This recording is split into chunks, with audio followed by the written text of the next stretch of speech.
Hi, I'm Craig McLeod and welcome to Drift My Ride. Today we have Ewan and his 1JZ Lexus IS. The Lexus IS200 is the European version of the JDM classic, the Toyota Altezza. The IS200 in Europe was listed as producing 153 brake horsepower with a top speed of 134 miles per hour and a 0 to 60 acceleration in 9.3 seconds. Being a Japanese car from the 90s, chassis dynamics are spot on for drifting, but the standard engine's power band is pretty short, which makes things challenging. This, however, makes you focus on the more advanced skills involving momentum and weight shifting to make it drift. Otherwise, the obvious choice is an engine swap. Hello Ewan, thanks for coming along. Problem. So you've brought us a really cool example of a what? Lexus IS200. Yeah. So this is by no means standard in any way, shape or form. Pretty much, as you were saying, you've touched every part of the car. Yeah. So I don't, it's like where to start. It's like inside everything. It's just like there's so much cool stuff everywhere, but I suppose there's also a really cool thing under the bonnet. Yeah. What was it to start with? To start with, it was the 2-litre straight six, Uh-huh. the 1JZ-GTE engine, Uh-huh. which 150 brake, pretty gutless until you're up the high revs. Yeah. Drifted that for about a year, Uh-huh. and that was fun. Got kind of the hang of drifting and just wanted to go faster. So upgraded to the 1JZ-GTE It's a VVTi. serious upgrade. Yeah, It's like yeah, you ain't well, gonna. That was. But I suppose, is that like is it quite an easy upgrade or is it how? It's relatively straightforward. Yeah, because the IS300 comes with a non-turbo 2JZ. Okay. So between the 1J, Supra gearbox, and Lexus mounts, fair enough. Kind of the engine and gearbox went in within half an hour. it's It was just a case of getting the right engine. So it's a front-facing sump of a Toyota Crown. Uh-huh. It's a 2001 engine in a 2001 car. Uh-huh. So the ECU plugs went straight in. Everything matched. That's amazing. There was a grand total of maybe 7-8 wires to swap over, Uh-huh. and we got everything, all the dials work. I can even run diagnostics in the dash. Super gearbox, and then it's IS prop, IS diff, IS shafts. No way. Honestly, it went together relatively easily. The engine, what's the kind of setup you've got on it at the moment? At the moment, it's completely standard, Uh-huh. other than a front mount and an air filter. Uh-huh. I just want to get it in and get it running, because at the end of the day, I've almost doubled the power. So I want to learn with that before going upgrading anything. Upgrading and starting to go crazy with things. Yeah. Exterior wise, she's really nice. Is it one body kit or is it a No, it's kind of a combination? mixture. The front bumper is a C West front bumper. Mm-hmm. The bonnet vent is a D-Max replica style that I kind of cut out and fit to the Lexus. Side skirts are just Lexus side skirts, and the bumper is just a Lexus bumper at the minute because they like to come off. And other than that, the front wings are Garage Escura, Uh-huh. and they're 45mm wider. Yeah. So that's to accommodate the Minty.Fresh lock kit and the spacers. Which leads us perfectly onto the suspension because there's got a lot of suspension. It does, yeah. You've got the Minty.Fresh stuff. Yeah, the Minty.Fresh Rega Rocks lock kit, which is extended arms, lowered hubs, custom knuckles, which are also a spacer as well, so they eliminate bump steer, Okay. as well as move the pivot point in closer to the hub, so a lot more steering. What kind of suspension is that? It's HSD mono shocks Uh-huh. with custom springs, because I wanted them a lot heavier. Okay. Why do you want them heavier?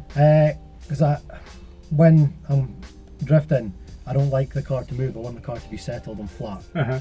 So I've gone for 20kg springs all round. 20 kilogram springs all around? Yeah. Wow. I'm guessing you feel bumps. Yes. Yeah. But that's I feel everything in this car, and that's kind of how I set it up. Yeah. I wanted that she skids the way I want her to skid. Yeah. And she's awake, so you kind of have to be awake when you're... So I've got sleep today. You've not just stopped at suspension. You've done a lot of things to really personalise her to yourself. Yeah. The switch panel in here. Yeah. And this. I really wanted... Takaham. Well, I don't even know how to say it. I'm just like, putting those letters together and what I think sounds I really like want it. Takatas, but they're really expensive. Okay. And these came from a friend of mine I used to service for his rally car. Okay. And he picked these up. He didn't like the colour, so I got them off him relatively cheap. So cool. But no, it was kind of, green just kind of happened. It was the same with the bonnet. The bonnet was never planned for green. But my old painter, it was the weekend before Final Boss. I was just fitted the bonnet vent. It was 2 AM, he was painting the bonnet and he ran out of paint. He knew I had green harnesses, he had some green left over, hence the bonnet. So I suppose we might as well, a wee bit of the inside of here, we've got some cool Defi, are these Defis? Yes. Yeah, some lovely Defis up there. Yeah, just oil temp, oil pressure, water temp over there. Boost controller. Boost control, what kind of boost do you run? It's just everything standard. Just running standard, it was mainly just to fit Vettel. Yeah, with so the bigger exhaust and the bigger intercooler, I was worried about spikes. And cool, so we switch panel down here as well? Well, running 3 fans at the front, 2 on the radiator, 1 on the intercooler. Obviously you spend a lot of time sideways, so you want the air coming through. And then that's just going to be a high pressure fuel pump. Yeah, I thought that was the horsepower switch. Yeah, no, the rear, I've recently fitted the KDF adjustable arms at the back. Okay, yeah. And strong flex poly bushes all round as well. So I've managed to dial 0 camber at the back. Oh, so great! She's got some grip now. I think there's nothing left but to take her for a spin. Yeah, let's ready? do it. Let's go for it.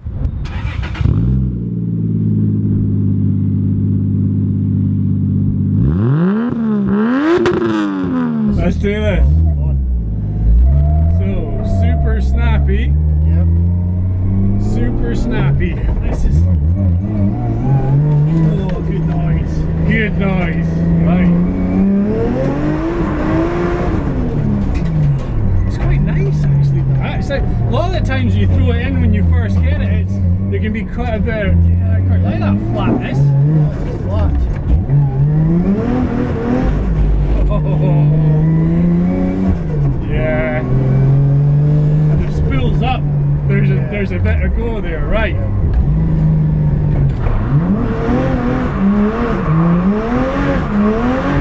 Six cylinders. Oh, that's steering. Oh, steering. So easy.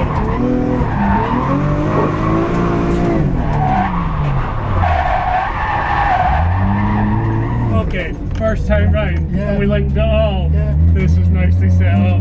I come from a wee bit of go-karting background, so no suspension movement. I'm kind of getting back to my roots. Yeah. Right.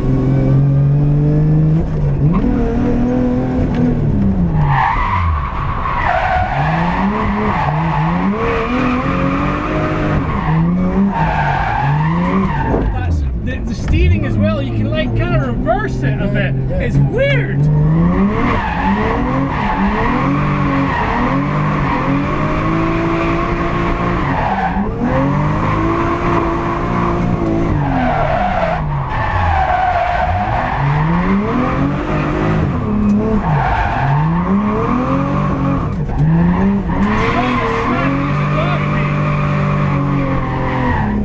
No drifting down here.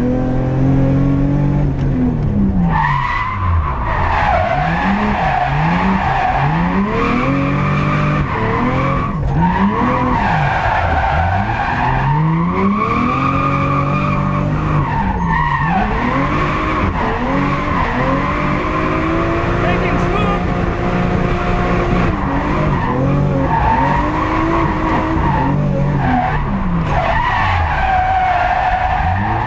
The steering is amazing.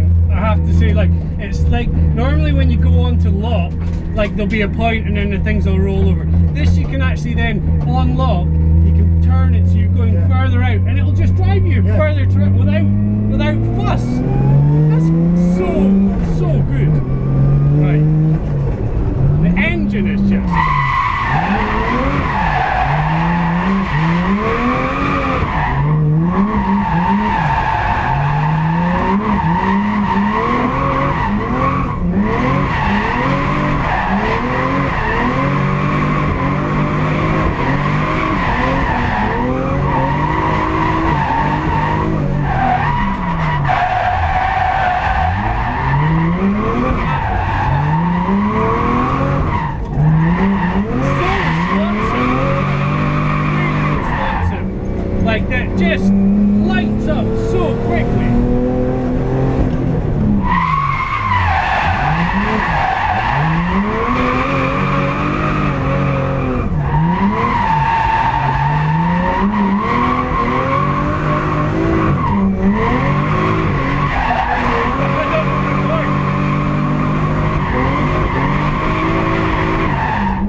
mate, absolutely